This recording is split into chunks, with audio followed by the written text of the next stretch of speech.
Assalamualaikum warahmatullahi wabarakatuh. Jumpa lagi bersama saya Guntur Muhammad Zamroni pada mata kuliah Keamanan Komputer. Pada pertemuan kali ini kita akan membahas mengenai serangan-serangan yang mungkin dilakukan terhadap sebuah sistem komputer. Ya. Kemudian berhubung materi ini cukup panjang, jadi kemungkinan videonya akan saya bagi menjadi dua. Jadi materi ini nanti akan kita jadikan sebagai materi pertemuan ke-8 dan pertemuan ke-9 kita. Bisa dipahami ya? Baik, kita lanjutkan. Yang pertama, security hole atau celah kerentanan pada sistem operasi dan services. Jadi ada beberapa ancaman ya yang dapat terjadi pada OS, sistem operasi ataupun services. Yang pertama adalah buffer overflow, kemudian kesalahan konfigurasi, kesalahan ketika melakukan instalasi, serangan-serangan yang dilakukan melalui jaringan, network, serangan-serangan melalui aplikasi web, dan yang terakhir adalah malware. Ini adalah materi yang akan kita bahas. Sekali lagi, semisal waktunya tidak mencukupi, nanti akan kita bagi menjadi dua ya materi ini. Baik, yang pertama buffer overflow. Apa itu buffer overflow?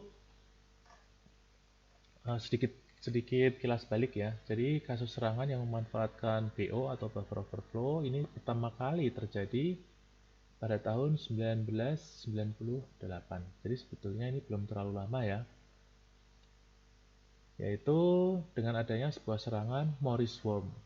Ada serangan namanya Morris Worm. Ini dilakukan oleh Robert Morris. Nah, worm ini memanfaatkan buffer overflow pada servis komputer yang menggunakan basis Unix. Ini pertama kali terjadi. Kemudian hampir 50% dari permasalahan keamanan disebabkan oleh buffer overflow dan diprediksi masih akan menjadi permasalahan buffer overflow ini dalam 20 tahun ke depan. Nah, apa itu buffer overflow? Buffer itu kita pilah satu persatu ya, buffer itu apa, overflow itu apa. Jadi buffer itu sederhananya adalah area memori tempat penyimpanan data. Itu adalah buffer. Dan sebagaimana tempat penyimpanan data, umumnya akan memiliki kapasitas atau ukuran tertentu. Jadi ada limitnya, ada batasnya. Kapasitasnya berapa, ukurannya berapa. Ya, itu adalah buffer. Kemudian overflow. Overflow adalah beban yang berlebih atau suatu data yang melebihi kapasitas tempat yang akan ditempatinya. Itu adalah pengertian dari overflow.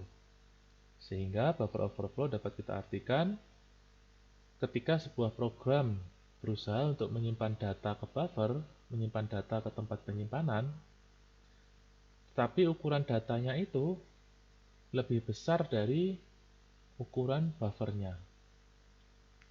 Jadi buffer overflow ini terjadi ketika ingin menyimpan sebuah data pada suatu tempat, tetapi ukuran datanya itu lebih besar daripada ukuran tempatnya. Ukuran datanya lebih besar daripada ukuran buffernya. Paham ya? Jadi untuk ilustrasi saja, semisal kalian punya gelas ukuran segini dan ada gelas ukuran segini. Nah, ini kan ada, katakanlah airnya segini ya. Semisal ini ingin kalian tuang ke gelas yang lebih kecil, pasti secara tidak langsung airnya akan bluber kemana-mana, akan tumpah kemana-mana. Nah, itu adalah ilustrasi dari buffer overflow. Kemudian pada sistem komputer seperti apa? Nanti akan kita berikan ilustrasinya ya. Kita lanjutkan terlebih dahulu. Buffer overflow ini terjadi karena pembuat program komputer, programmer, menulis baris kode tanpa mengecek ukuran dari buffer yang dituju untuk mengetahui apakah ada cukup tempat untuk menerima data baru. Kemudian ketika data melebihi ukuran buffer, kelebihan data dapat melimpah ke lokasi memori terdekat yang akan dapat mengakibatkan rusaknya data, kemudian dapat juga merubah perintah eksekusi yang akan dimanfaatkan oleh penyerang.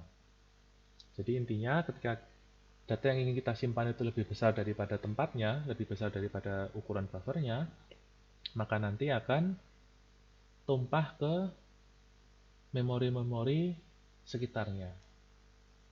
Ya, memori sekitar dari buffer yang sebetulnya ingin kita tuju. Contoh proses buffer overflow. Nah, dalam pemrograman, buffer dialokasikan dengan menggunakan array atau pointer. Kemudian, beberapa bahasa pemrograman tidak memiliki pengecekan buffer secara otomatis, sehingga pengguna dapat menulis kode yang memberikan data melebihi ukuran buffer. Contohnya ya, ini ada contoh sederhana dapat kalian lihat. Ini menggunakan C atau C++ ya, integer main, kemudian ada tipe data integer, nama variabelnya buffer, kemudian ada array buffer. Nah, program seperti ini tidak akan menampilkan error, akan dapat berjalan programnya. Akan tetapi akan memberikan data melebihi alokasi memori untuk buffer. Ini contoh dari buffer overflow. Nah, ilustrasi lainnya. Semisal kita ada dua array ya, katakanlah kelas A dan ruang kelas. Nah, kelas A ini dia ukurannya 60. Jadi kita ibaratkan kelas A itu berisikan 60 mahasiswa. Kelas A. Kelas A itu ada 60 mahasiswa. Kemudian ruang kelas, kapasitas ruang kelasnya ini hanya 50. Jika semua mahasiswa kelas A masuk ke ruang kelas, maka ruang kelas tidak akan dapat menampung seluruh mahasiswa kelas A. Ya, karena hanya mampu menampung 50. Nah, yang 10-nya dikemanakan? Yang 10-nya akan masuk ke ruang kelas lainnya atau kelas sampingnya. Nah, kondisi inilah yang kita sebut sebagai buffer overflow. Nah, ini ada contohnya. Semisal ya, sebuah program memiliki dua item data yang berdekatan dalam memori, yaitu A yang merupakan string berukuran 8 byte dan B yang berukuran integer, yang bertipe data integer dengan ukuran 2 byte. Nah, pada awalnya A ini kosong ya, tidak berisi apa-apa. Dalam artian 0 byte. Kemudian B ini berisi nomor integer 1979. Dapat kalian lihat ya di ilustrasi di bawahnya. Kemudian program mencoba menyimpan string ke dalam buffer A. Nah, kita ingin menginput menyimpan string ke dalam buffer A. strcpy disimpan kemana, kemudian string apa yang ingin kita simpan. Nah, eksesif ini dia memiliki ukuran panjang 9 karakter.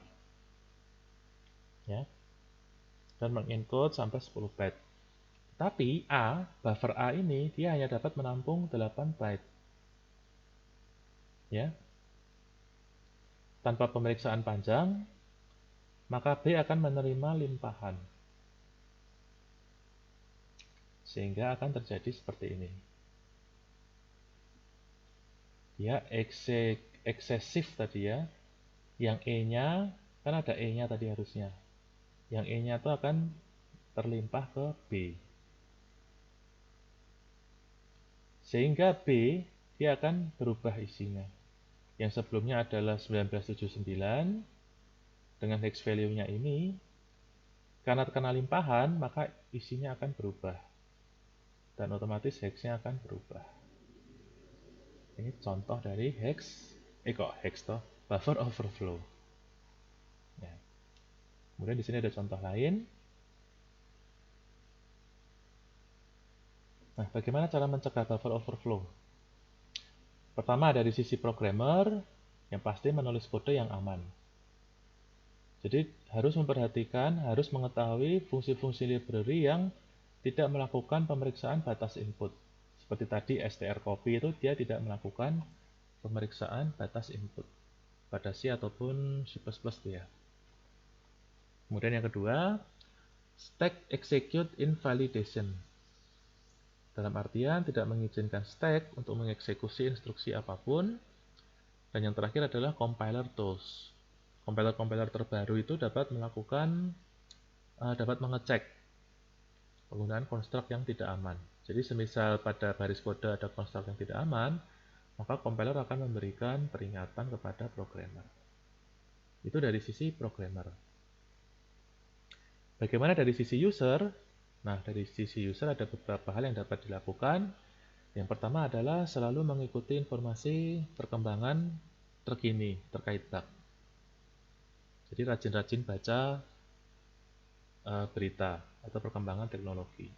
Seperti apa sih bug-bug saat ini itu, sudah sampai mana perkembangannya, nah kita harus selalu tahu tentang itu. Kemudian yang kedua, user dapat melakukan update software baik OS maupun program untuk menutup celah-celah yang rentan yang dapat digunakan untuk menyerang. Ini buffer overflow. Kemudian kita masuk ke bagian kedua, yaitu kesalahan konfigurasi. Apa ancamannya apabila kita melakukan kesalahan konfigurasi? Yang pertama adalah sistem dapat diakses dari host yang tidak berhak. Sistem dapat diakses oleh seseorang yang tidak berhak untuk mengaksesnya. Yang kedua adalah privilege akan dapat dieksploitasi oleh penyerang. Bagaimana cara mencegahnya? Yang pertama dengan mengatur hak akses. Kemudian dengan mengatur privilege. Ya, itu ya. Ini sederhana sekali kesalahan konfigurasi karena saya yakin kalian sudah pada mengetahui lah ya. Berikutnya kesalahan instalasi. Ini juga tidak panjang-panjang, saya menjelaskan di sini. Harapan saya kalian sudah paham ya. Kesalahan instalasi.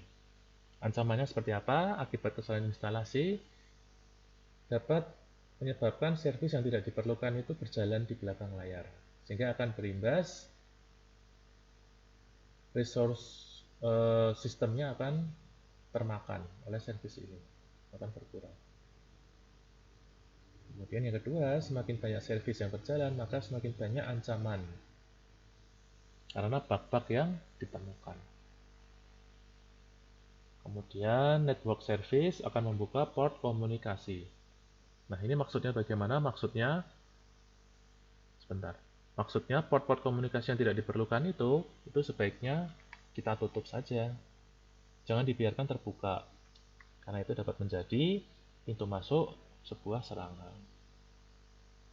Kemudian password, penggunaan password harap diperhatikan, karena password secara default ini sangat mudah sekali diterka oleh semua orang.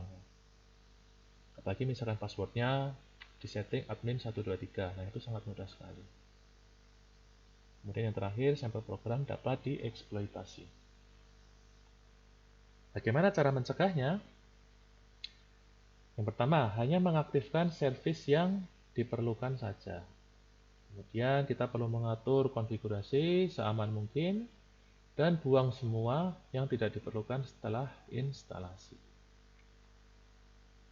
Ini untuk kesalahan konfigurasi dan kesalahan instalasi. Tidak usah panjang-panjang, saya menjelaskan di sini. Nah, sekarang kita masuk ke ancaman serangan jaringan. Ada beberapa hal yang akan kita bahas. Yang pertama adalah sniffing, spoofing, session hijacking, dan DOS. Setidaknya kita akan membahas 4 hal ini pada ancaman serangan jaringan.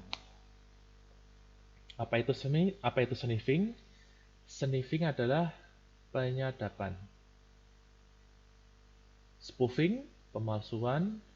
Session hijacking, sesuai namanya, hijack, ini adalah pembajakan. Dan DOS attack, distributed of service attack. Kita coba bahas satu per satu. Sniffing. Apa itu sniffing? Sniffing adalah proses monitoring, menangkap dan menyadap seluruh paket data yang melewati suatu jaringan. Jadi intinya sniffing ini dia akan menyadap seluruh paket data yang melewati suatu jaringan. Ya, menyadap ya, mendapatkan seluruh paket data pada suatu jaringan. Bagaimana cara melakukannya? Dengan menggunakan bantuan beberapa alat. Seperti ada yang namanya Wireshark, ini saya yakin kalian sudah tahu. Ada juga TCP-DUMP, WinDump, BetterCap, dan lain-lain. Ada beberapa alat yang dapat kita gunakan. Kemudian, nah bagaimana cara sniffer bekerja? Bagaimana sniffing itu bekerja? Nah ini aja. Jadi yang pertama, ini materinya saya dapatkan dari Easy Council ya. Easy Council, di sini tertulis, sniffer turns the NIC of the system to the promiscuous mode, so that it listen to all the data transmitted on its segment. Nah, jadi intinya nanti seorang penyerang ini, dia akan berusaha masuk ke dalam jaringan melalui switch. Biasanya penyerang ini dia dapat mengakses melalui switch atau melalui hub. Jadi ada dua cara ya, melalui switch atau melalui hub. Kemudian kalian baca di sini, penyerang itu dia akan memaksa switch untuk berperilaku seperti sebuah hub. Kemudian data-data transaksi yang terjadi ini yang keluar masuk, ini semuanya akan masuk ke penyerang ini. Jadi penyerang ini dia melakukan penyadapan sebuah jaringan. Ilustrasinya seperti itu. Kemudian sniffing sendiri ini dibagi menjadi dua. Ada yang namanya sniffing pasif dan ada sniffing aktif. Apa itu sniffing pasif? Sederhananya, sniffing pasif itu dilakukan dengan menggunakan hub. Dapat dilakukan menggunakan hub. Kemudian, sniffing pasif ini dia hanya melakukan monitoring. Hanya melihat saja. Penyerang itu tidak akan melakukan perubahan atau penambahan data. Jadi sesuai namanya ya pasif, dia hanya melihat. Hanya sekedar melihat, ingin tahu apa saja sih data paket yang lewat itu pada jaringan tersebut. Itu adalah sniffing pasif. Kemudian seiring perkembangan zaman, hub ini sudah mulai jarang digunakan. Semuanya sudah beralih ke switch. Sehingga sniffing pasif ini sudah mulai jarang dilakukan. Ya. Karena hub sudah mulai digantikan dengan switch. Sehingga sniffing pasif ini sudah mulai jarang dilakukan. Yang kedua, sniffing aktif. Apa ini sniffing aktif? Nah, ini nanti dilakukan dengan merubah isi paket data untuk dapat melakukan sniffing. Ya. Kemudian semisalkan tadi sniffing pasif menggunakan hub, pada sniffing aktif ini akan menggunakan yang namanya switch. Kemudian sniffing aktif dia akan melibatkan ARP injection ke dalam jaringan untuk membanjiri tabel switch. Sebetulnya tidak hanya ARP ya, karena ada banyak jenis. Nah, ini ada teknik-teknik sniffing secara aktif. Ada MAC flooding, DNS poisoning, ARP poisoning, DHCP attacks, switch port stealing, dan spoofing attack. Itu adalah teknik-teknik sniffing aktif. Ini ada beberapa ilustrasinya. Nah, selanjutnya cara mencegah sniffing. Yang pertama dapat menggunakan enkripsi, kemudian menggunakan switch sebagai pengganti hub. Jadi jangan menggunakan hub. Install sniffing detection tool seperti ARP Words, ini bots ya. Kemudian Promiscan dan lain-lain. Setelah itu sebisa mungkin menghindari melakukan aktivitas yang bersifat rahasia, bersifat sensitif pada jaringan yang tidak kita kenal. Dan terakhir, jangan memberikan akses ke orang yang tidak kita kenal untuk menggunakan jaringan komputer kita. Ini adalah beberapa cara yang dapat kita lakukan untuk mencegah sniffing. Kemudian, spoofing. Jadi tadi sniffing itu adalah menyadap sebuah jaringan untuk mendapatkan paket data yang berlalu lalang di jaringan tersebut. Yang berikutnya adalah spoofing. Spoofing itu apa? Spoofing itu pada intinya adalah seseorang melakukan serangan tetapi dengan cara berpura-pura mengaku menjadi orang lain yang memiliki wewenang untuk mengakses sistem ya, dengan tujuan untuk mendapatkan kepercayaan dan akses ke sistem yang ingin diserang. Spoofing. Jadi sekali lagi, spoofing itu adalah serangan yang dilakukan dengan cara berpura-pura menjadi pihak yang memiliki hak akses dengan tujuan untuk dapat masuk ke suatu sistem. Itu adalah spoofing. Nah, dengan spoofing, seorang penyerang dapat masuk ke sistem sehingga akan dapat melakukan beberapa tindakan seperti mencuri data, mencuri uang, ataupun menyebarkan malware yang dapat merusak sistem. Kemudian, menurut Microsoft, seorang penyerang rata-rata mendapatkan akses ke sistem selama 146 hari ya, sebelum terdeteksi. Jadi bayangin aja, seseorang itu dapat masuk ke sistem dalam waktu 146 hari baru terdeteksi. Nah, sekarang kita pikir dalam 146 hari ini kira-kira penyerang sudah mendapatkan seberapa banyak data itu? Ya, hampir setengah tahun sendiri nih dia baru ketahuan.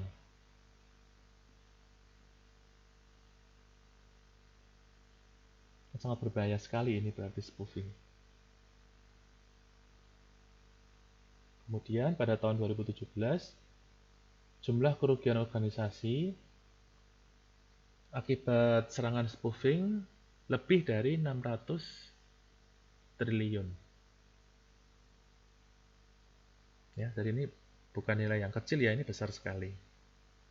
Itu kerugian organisasi akibat spoofing. Nah, jenis-jenis spoofing tadi sudah disinggung ya. Oh, belum ya. Nah, ini jenis-jenis spoofing. Ada ARP spoofing, MAC spoofing, DNS spoofing. Ini ada banyak ya. Kita bahas satu persatu saja. ARP spoofing merupakan sumber serangan man in the middle atau DDoS. Jadi man in the middle atau DDoS ini berawal dari ARP spoofing. Bagaimana caranya? Penyerang membanjiri LAN dengan paket-paket ARP untuk merusak ataupun memanipulasi proses routing dari traffic jaringan. Jadi ibaratnya jaringannya itu dirusak dengan cara dibanjiri dengan paket ARP. Dengan ARP spoofing, penyerang dapat mengambil data atau bahkan merubah data. Itu ARP spoofing. Ini saya rasa dapat kalian baca ya. MAC spoofing juga ini sudah cukup jelas. DNS spoofing juga. Email spoofing, ini nomor 4. Apa itu email spoofing? Dia berarti akan mengirim email dengan alamat pengirim palsu. Merupakan bagian dari serangan phishing. Jadi dari email palsu ya. Tapi kan biasanya udah masuk ke spam kalau sekarang ini. Jadi tidak akan kita baca. Kemudian website spoofing. Seorang penyerang itu akan membuat website palsu yang menyerupai sebuah website yang populer. Dengan harapan orang-orang itu akan salah masuk ke website tersebut. Nah, seseorang yang tidak hati-hati, dia akan dapat terjebak dan melakukan login. Sehingga penyerang dapat username dan ID dari orang ini yang tidak hati-hati. Itu website spoofing. Selanjutnya caller ID spoofing, dia mengaku menjadi orang lain. Nah, ini kenapa caller ID spoofing ini sangat mudah terjadi, karena kalau kita amati ya, itu kan nomor-nomor telepon ya pada HP kita, katakanlah 08 sekian, itu kan biasanya kita simpan dalam bentuk caller ID, dalam bentuk nama ya. Nah, maksud dari caller ID spoofing ini, seorang yang ingin melakukan serangan, dia mengaku menjadi orang yang ada di phone book kita, yang ada di buku telepon kita. Kemudian menghubungi kita dan mengaku menjadi orang tersebut. Itu caller ID spoofing. Berikutnya text message, ini menyerupai caller ID spoofing, hanya saja medianya menggunakan messaging. GPS spoofing, ini dia akan mengelabuhi GPS seolah-olah kita berada di suatu tempat. Contohnya, spoofing Pokemon Go. Nah, ini kemarin sempat populer ya. Jadi Pokemon Go kan sebetulnya kita harus berada di luar ruangan ya, kemudian kita harus jalan ke sana sini untuk mendapatkan Pokemon ya, Pokemon. Tetapi dengan adanya GPS spoofing, kita tidak perlu keluar ruangan.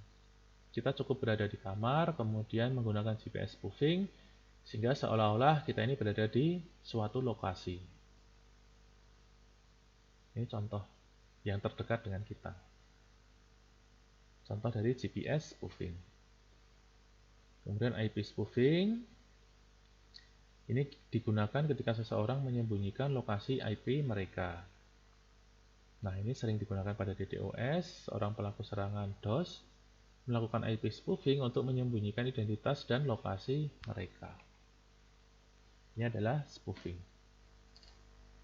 Bagaimana cara menghindari spoofing? Yang pertama, kita perlu men-setting firewall dengan benar. Kemudian kita gunakan paket filtering untuk memfilter IP-IP yang kira-kira ingin kita blok ya, kita filter. Kemudian patching, jangan lupa patch yang mencegah prediksi sequence number. Ini sequence ya, kurang C. Sequence number. Yang nomor 4, setting router supaya tidak dapat dilewati kecuali rute yang telah ditentukan. Ya, jadi kita perlu men-setting router.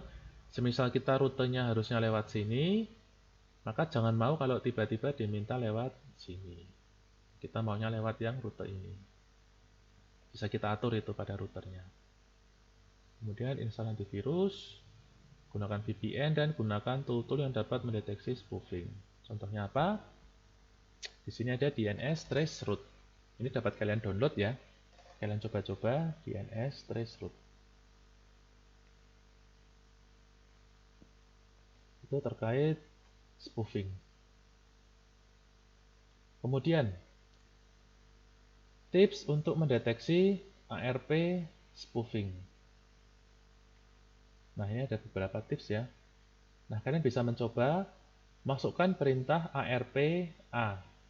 ARP spasi main A seperti ini. Sudah saya berikan. Pada konsol komen. Konsol komen itu apa? Konsol komen itu yang CMD. Kalian coba. Setelah kalian memasukkan komen ini, nanti akan muncul tabel. Di tabel itu ada 2 kolom ya. Ada 2 atau 3, saya lupa. Nanti akan ada muncul IP address, kemudian akan ada MAC address. Nah, itu nanti dapat kita identifikasi apakah terjadi ARP spoofing atau tidak. Caranya dengan ini, membandingkan 2 IP address. Kita bandingkan 2 IP address. Semestinya IP address itu kan memiliki MAC address yang berbeda-beda.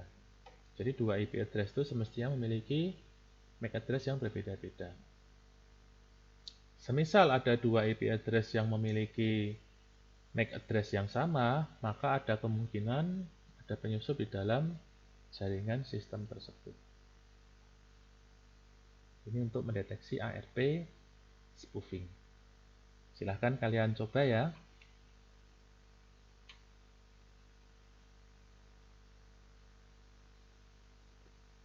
Berikutnya session hijacking. Hijacking itu apa? Tadi namanya membajak ya, hijacking. Session hijacking ini adalah serangan yang mengambil alih user session. User session ini dimulai ketika user login ke sebuah service dan berhenti ketika user logout dari service tersebut. Ini adalah user session. Jadi biasanya user masuk, kemudian logout. Nah, tetapi ketika user masuk ini, penyerang ini akan mengambil alih aksesnya ini. Itu session hijacking. Nah, ada contoh kasusnya di sini sudah diberikan.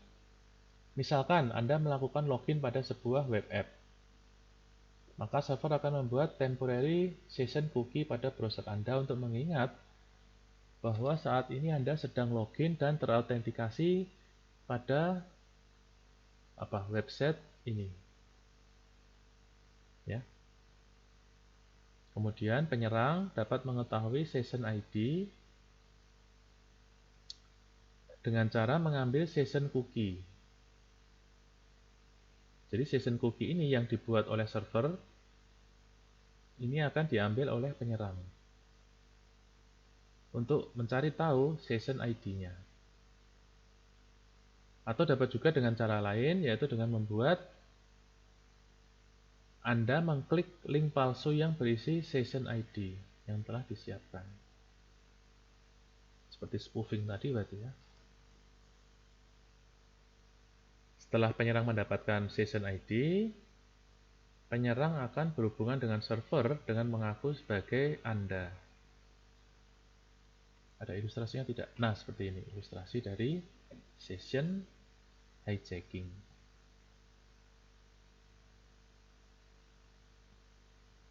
Nah, kemudian perbedaan antara spoofing dengan hijacking.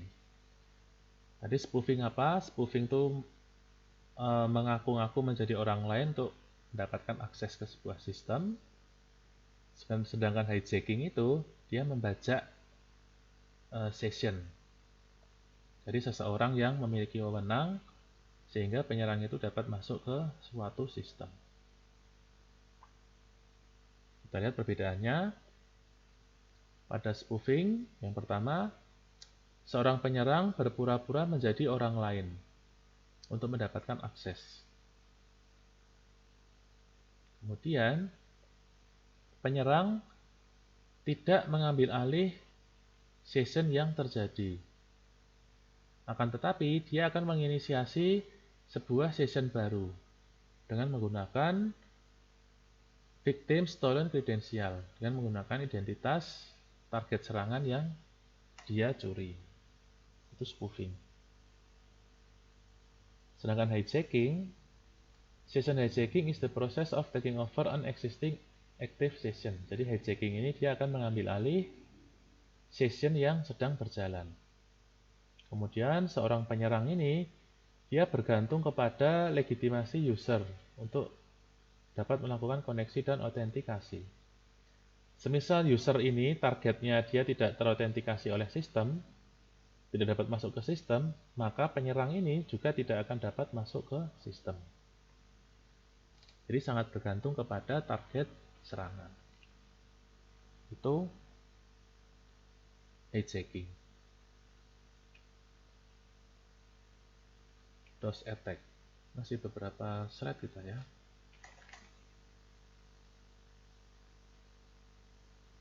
Saya rasa sampai sini dulu ya materi kita. Untuk DOS attack ini akan kita bahas minggu depan.